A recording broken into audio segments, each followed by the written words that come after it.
Naghihintay ka ba ng biyaya na parang di darating at tila napupunta sa iba? Nakakapagod, di ba? Bakit nga ba minsan, di natin maramdaman ang dating ng biyaya o kaya parang wala yata talagang dumarating?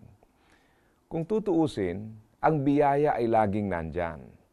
Pero hindi sa lahat ng pagkakataon napapansin natin ito. Natutunan ko ito sa isang ilustrasyon na napakinggan ko. Meron daw isang mayaman na bumili ng sports car. Tuwang-tuwa siya kasi ang ganda ng kotse niya. Sabi niya, ito talaga yung gustong-gusto ko. Matagal ko nang pinapangarap to. Kaya lang dahil sa traffic, di naman niya mapatakbo ng mabilis. Dahil doon, nawala yung kasiyahan niya sa sports car niya. At sabi niya, wala namang kwentang sports car to. Hindi ko naman mapatakbo ng mabilis. Sa tabi ng sports car, merong naka-second hand na kotse. Habang siya ay nagmamaneho, nakatingin dun sa sports car, naisip niya, sana magkaroon ako nun. Pag nagkaroon ako nun, sigurado masaya ako. Di baling traffic. Basta naka-sports car, magiging masaya ako. Hindi kagaya nito, traffic na nga, luma pa yung sasakyan. Sa tabi nung naka-second hand na kotse na yon, merong nagmumotor at nakatingin at nag-iisip, kahit hindi sports car, okay na. Okay na sa akin tong second hand, basta maayos tumakbo, kaysa naman ganito na nakamotor, ang init-init. Sa tabi naman nung nagmumotor, merong nagbibisikleta. Sabi nung nagbibisikleta, hindi baling motor na lang kahit wala ng sports car o kahit hindi na kotse. Mas okay ito kaysa naman yung eto pumapadyak pa. Yung nagbibisikletang iyon, merong nadaanang naglalakad. Sa isip niya, ang hirap naman maglakad. Sana kahit bisikleta man lang meron ako, kaysa naman ganito naglalakad. Sa tapat nung naglalakad, may pulubing lumpo na nanlilimos. Sa isip niya, kahit wala akong sasakyan, makalakad lang, okay na.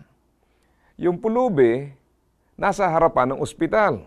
Yung ospital na yon, kung saan nandun yung pulubi, ang sabi doon sa loob, merong nag-aagaw buhay, na nananalangin. Sabi niya, Lord, di bali na pong malumpo ako. Basta humaba lang ang buhay ko, pwede na po sa akin yon. Sa simpleng ilustrasyong yun, makikita natin ang sarili natin na madalas naman talagang pinagpala, kaya lang, pag napapatingin tayo sa meron ng iba, nawawala ang pagpapasalamat natin.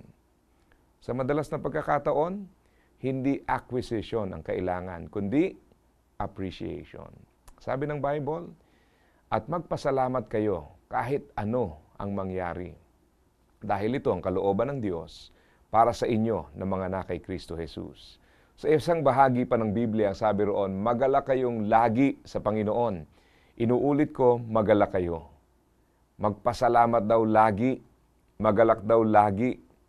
Parang imposible, di ba? Lalo na pag nandun yung salitang lagi. Pero ang salitang ito ay nagtuturo sa atin na ito'y posible at ang pagpapala ay laging nandyan lang.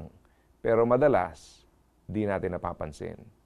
Kaya sa susunod na maging malungkot ka sa meron ka, dahil nakita mo yung meron ng iba, alalahanin mo na ikaw ay pinagpala na dahil sa mga bagay na taglay mo na. Hindi natin kailangan magkaroon ng bago para masabing pinagpala tayo. Huwag ka na malungkot.